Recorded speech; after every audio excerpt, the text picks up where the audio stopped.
Bon, la porte latérale, c'est fait. Alors le trauma, qu'est-ce que c'est? Alors là, je trouve une solution pour boucher ça, parce que je me suis trompé au départ, j'ai pas fait les trous du bon côté.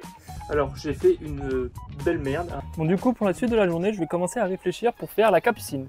Bon, comme je suis en train de procéder comme ça va pas, j'arrive pas à avoir quelque chose d'équerre, donc je démonte tout. Bon, du coup, ce que je fais pour pouvoir plaquer, c'est que je rajoute une structure à chaque fois. Bon voilà, j'ai trouvé la solution.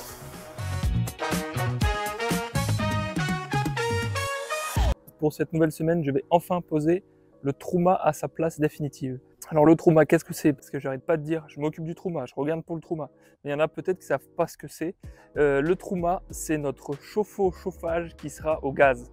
Donc c'est un peu comme un ballon d'eau chaude, sauf qu'il fera chauffage aussi. Donc je vous l'ai déjà montré plusieurs fois. Donc là, maintenant, je vais le mettre à sa place ici et je vais commencer à regarder pour faire les raccordements. Moi j'ai eu un petit problème de son, mais là en gros j'étais en train d'expliquer que j'allais m'occuper de mettre la cheminée du trauma pour évacuer les gaz et ensuite que j'allais passer au raccordement électrique. Bon, du coup, pour la pose de la cheminée, je vais suivre mon plan que j'ai là, à la lettre. C'est pas compliqué, j'avais déjà repéré sur ma paroi extérieure l'endroit ici où je voulais que ça sorte. Donc je vais percer là et puis je vais faire le montage tel qu'il est décrit sur le plan.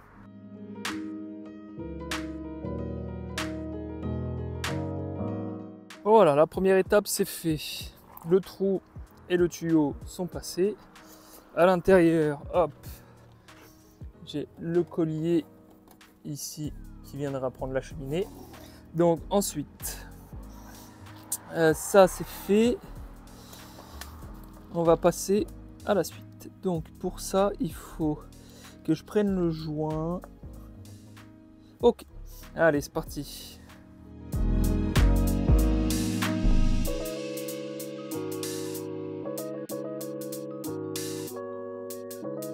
Donc voilà, la partie extérieure est fixée. Il ne me restera plus que le cache à mettre en place, mais je ne l'ai pas reçu encore. Mais ça, c'est pas grave, ça peut se mettre après. Donc là, le collier de serrage est mis là. Là, c'est fixé ici pour pas que ça bouge. Maintenant, il va falloir que je m'occupe de raccorder. Oula, le focus. Il va falloir que je m'occupe de raccorder le tuyau à la sortie du trauma. Donc c'est parti, pareil, on va regarder le plan et voir ce que ça dit.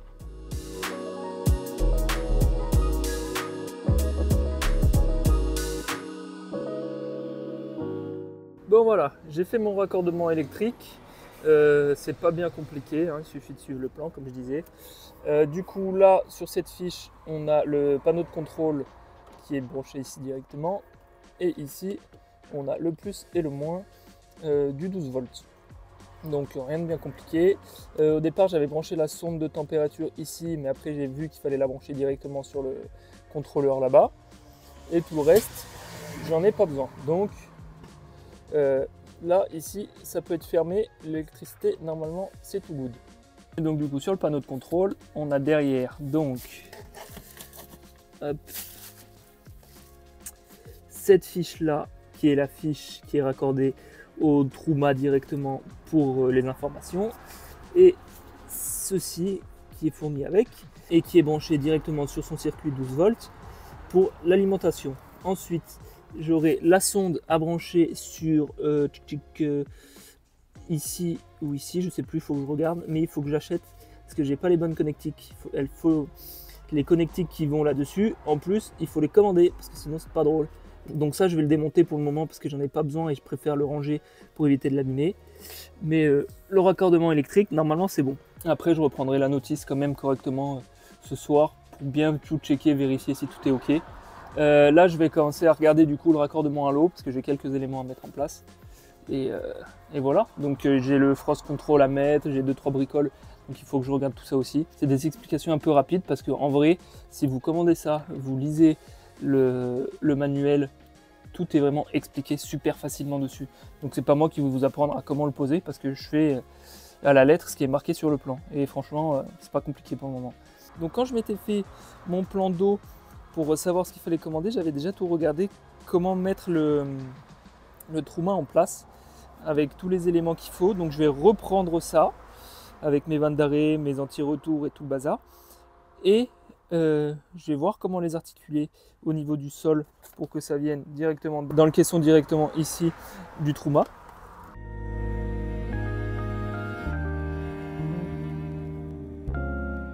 Bon voilà, du coup le Truma est raccordé à la cuve.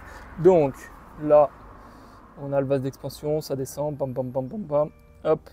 Donc là on a un T, ça c'est ce qui part direction les robinets et la douche. Et là, sortie de l'autre côté, c'est ce qui part dans le faux plancher pour aller au Truma. Donc quand on arrive vers le Truma, on a une vanne d'arrêt ici, on a un clapet anti-retour juste là, et ensuite on a le frost control qui est branché là, et on a le raccordement au Truma ici. Donc le raccordement à l'eau froide pour le Truma, c'est bon. Il me restera à regarder pour l'eau chaude, donc comment je fais partir l'eau chaude, et ensuite le gaz. Donc le gaz, il faut que je regarde ce qu'il me faut parce que j'ai absolument rien, donc il va falloir que je commande tout ça. J'en profiterai aussi pour commander mes gaines d'air chaud parce que je les ai pas encore, je voulais voir où est-ce que ça allait pour pouvoir mesurer plus en détail ce qu'il me fallait exactement. Donc il va falloir que je me fasse une petite liste et que je commande tout ça. Donc du coup là je vais regarder un peu l'eau chaude et puis après je verrai peut-être pour commencer à fermer un petit peu le meuble pour y voir un petit peu plus clair et avancer. Bon, j'ai commencé à tirer tous mes tuyaux. Donc rouge, tuyau d'eau chaude, bleu, tuyau d'eau froide. Donc on va commencer par les tuyaux d'eau froide. Donc hop, ce bout là c'est ce qui sort du T qui est raccordé là-bas. Donc il arrive ici, donc là j'ai un raccord en Y, donc une partie qui passe là et qui ira à l'évier là-bas, et l'autre partie qui passe au-dessus là, qui longe tout là, et qui redescend ici pour aller sous le faux plancher qui sera ici, pour aller jusqu'à la douche. Donc ça, rien de compliqué. Ensuite, pour l'eau chaude, donc on sort du Truma ici. Donc ça, il faut que je perce le sol pour le faire passer à travers. Ensuite, on descend. On se retrouve de nouveau avec un Y. Donc un qui passe de ce côté sous le faux plancher. Hop, et qui rejoint l'évier. Et un deuxième qui va passer donc hop ici. Qui sera dans le caisson où il y a les gaines. Et qui rejoindra au sol celui-ci pour pareil aller jusque dans la douche. Au niveau des tuyaux, normalement, on a tout ce qu'il faut. Bon, du coup, j'ai fait ma liste de toutes les choses qu'il fallait que je commande. Et là, je me lance à faire l'habillage sur la face avant là, du meuble sous le lit. Donc pour ça, j'ai pris toutes mes cotes déjà. Et il faut que je fasse un habillage qui, en gros, ressemble à ça.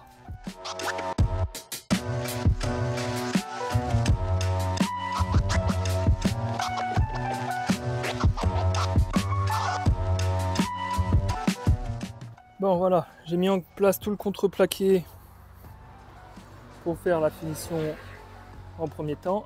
Maintenant, il va falloir que je regarde comment je mets mes portes.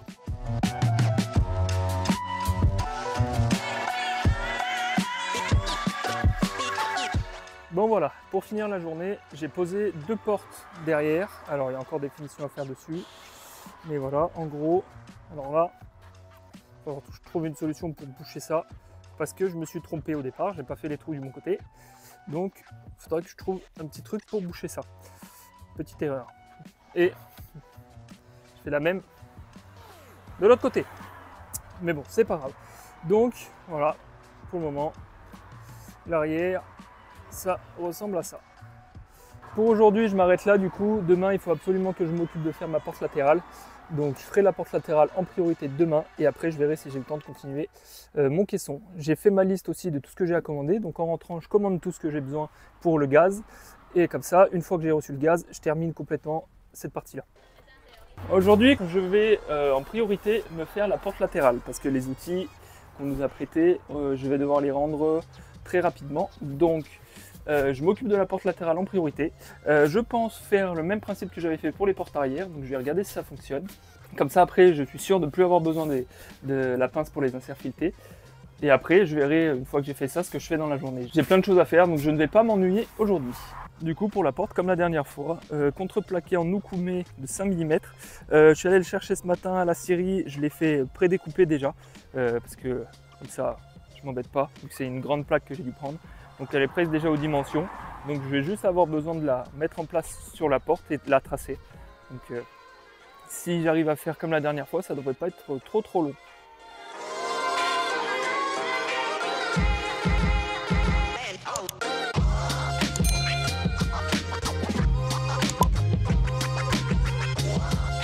Bon, la porte latérale, c'est fait. J'aurai toutes les finitions à faire, mais je les ferai plus tard parce que ce que je voulais, là, c'était juste pouvoir mettre tous mes inserts filetés pour plus avoir besoin de la pince.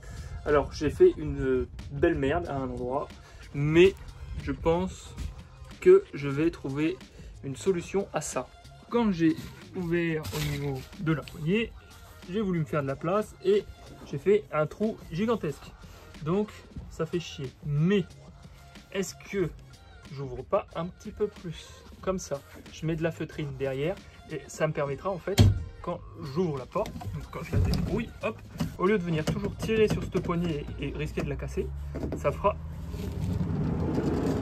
une petite poignée qui risque rien. J'ai vu un peu des vidéos où des gens en rajoutaient une ici, mais je trouve pas ça très esthétique, pour éviter justement de toujours tirer sur cette petite poignée en bas. Mais là, si on fait ça, hop, on déverrouille et qu'on tire par là, ça le fait aussi. Donc peut-être que cette erreur s'avérera utile. Donc voilà, donc ça va rester comme ça pour le moment. Je vais m'attaquer à juste à côté. Je dois aussi, là où il y a encore de la tôle, il faut que je mette du contreplaqué comme ça pour pouvoir reprendre les hauteurs. Donc je vais m'occuper de ça aussi parce que du coup il faut que je mette des inserts. Et après, je pense qu'au niveau des inserts filetés, on sera bon partout. Je referai un petit check, mais on ne sera pas trop mal. Bon voilà, j'ai rajouté mes bouts de contreplaqué et j'ai aussi rajouté du coup un bout de plaque pour voir ce que ça disait. Donc ça suit bien la forme que je voulais, donc on est bon comme ça. Donc ça, déjà, c'est une bonne chose parce que je ne savais pas trop ce que ça allait donner. Mais on suit correctement avec le Nukoume comme ça. Donc ça se mettra comme ça, je pense. Bon, du coup, pour la suite de la journée, je vais commencer à réfléchir pour faire la capucine. Donc pour ça, je vais déjà commencer par faire tout ce qui est plancher, entre guillemets, tout ce qui va aller au sol.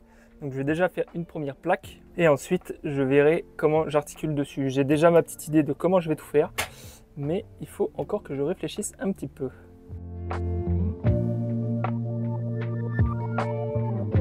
Du coup, maintenant que j'ai ça, il va falloir que je commence à faire une petite structure. Donc, je vais rajouter 3 triangles. Un là et un là. Enfin, ça va faire ça, ça, ça.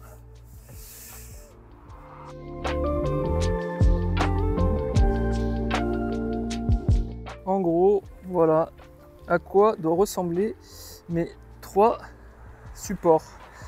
Donc, j'ai plus qu'à débiter le bois et à le tracer comme ceci et à les fixer. Et là, après, normalement, je pourrais les visser sur mon contreplaqué et tout mettre en force.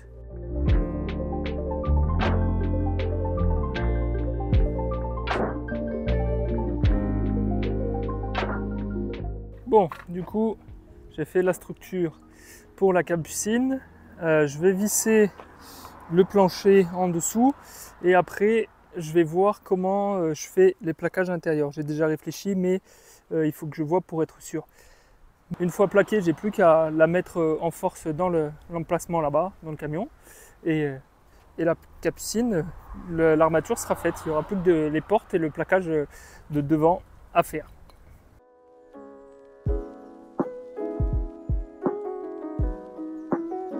Bon, comme je suis en train de procéder comme ça va pas. J'arrive pas à voir quelque chose d'équerre. Donc je démonte tout et je recommence différemment. Je vais garder mes 3 triangles que j'ai fait de base. Et je fixerai au fur et à mesure sur la structure dans le véhicule tout directement. Comme ça, je peux régler d'équerre directement au fur et à mesure dans le véhicule. Parce que là, j'y arrive pas comme ça.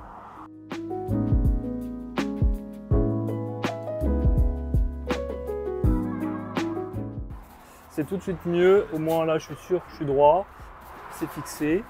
Donc on voit un début de structure. Donc après je vais commencer à faire le plaquage demain pour habiller tout ça.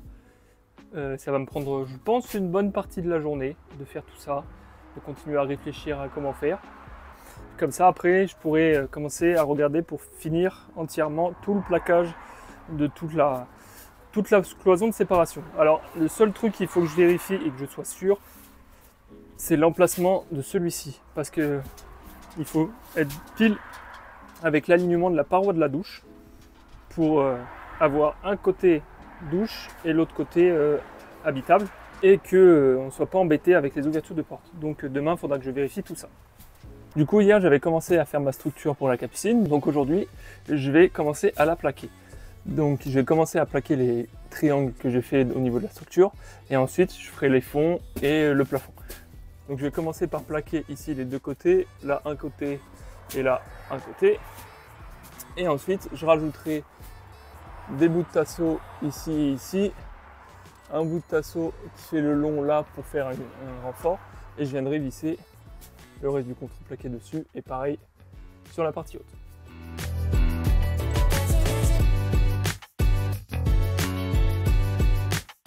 Il y a aussi un truc qu'il faut que je fasse, là je suis en train de penser, c'est ici, il faut que je rajoute une épaisseur de tasseau là, et à chaque fois ici, pour pouvoir venir ensuite fixer les charnières.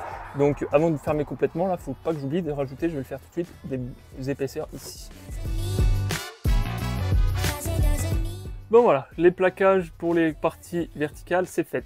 Donc maintenant, pour faire le plaquage au plafond et dans le fond, il faut que je rajoute des tasseaux un petit peu partout. Donc je vais m'occuper de ça tout de suite.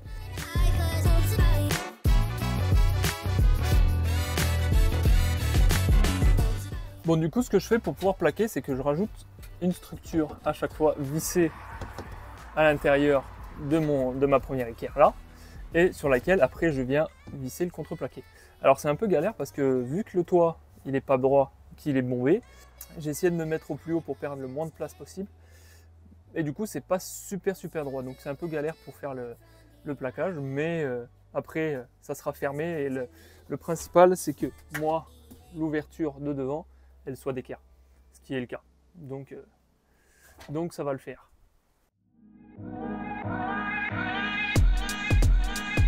Bon bah voilà, cette partie est entièrement faite.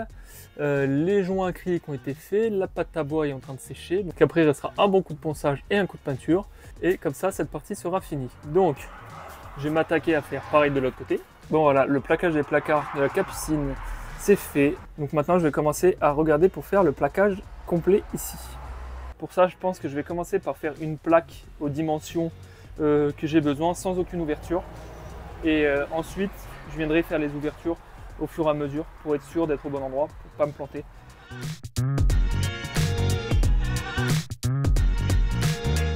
Donc là, je suis en pleine réflexion pour voir comment je fais sur le côté là, pour qu'il n'y ait pas de trou, que tout soit nickel. Donc ça cogite. J'essaye de trouver la solution que je vais trouver. Il faut juste que je prenne le temps, pas couper trop vite, sans avoir réfléchi avant comment faire. Donc là, je réfléchis à fond. Bon, voilà, ma réflexion, c'est comment je fais au niveau de mes découpes pour ne pas avoir ce trou-là, là-haut, quand j'aurai fini de tout couper et mettre en place. Bon voilà, j'ai trouvé la solution pour avoir une belle finition, là, nickel. Donc ce que j'ai fait, c'est qu'en fait, là, derrière, sur ces tasseaux-là, sur toute la longueur comme ça, il faut que je rajoute un bois de 2 cm pour en fait venir ici, là, directement, pour faire l'arête un petit peu plus loin, pour pouvoir arriver vraiment pile poil en haut, pour avoir vraiment quelque chose de nickel. Donc si on se met là, il y a tout qui suit, c'est tip top. Donc je vais pouvoir retirer ce bout là pour pouvoir mettre ma cale tout le long. Ensuite, pour bien faire, il faudrait que je fasse la feutrine ici, au moins jusque là pour le moment, pour pouvoir continuer à travailler ici correctement, pour avoir des bonnes finitions. Parce que là, vous voyez, hop, là on suit vraiment bien le bord. Donc ça, c'est juste un gabarit.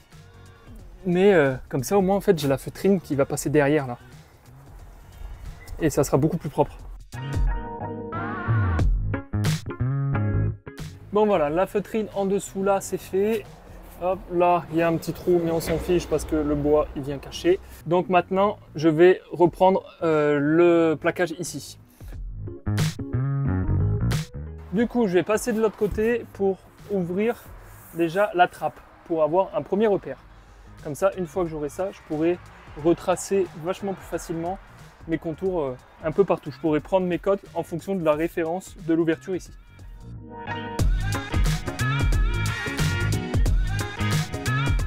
J'ai fait ces 2 premiers trous, c'était juste pour voir si j'étais au bon endroit, je ne m'étais pas trompé et ça a l'air d'être pas mal. Hein. Donc je vais pouvoir continuer à faire mon ouverture ici et j'ai encore 3 ouvertures à faire en bas. Plus après j'ai un interrupteur aussi par là qu'il faudra que je repère. Mais pour le moment on n'est pas trop mal, ça change la gueule de tout ça déjà. J'ai oublié de vous filmer une fin de vidéo, donc voilà, la semaine est terminée, ça a bien avancé, on est bien content. N'hésite pas à laisser un petit pouce bleu et un petit commentaire sur la vidéo si elle t'a plu. Va faire un tour aussi sur notre Instagram comme d'habitude, Molly & Pet. Et on te dit à la semaine prochaine pour la suite de l'aménagement de Molly. Salut!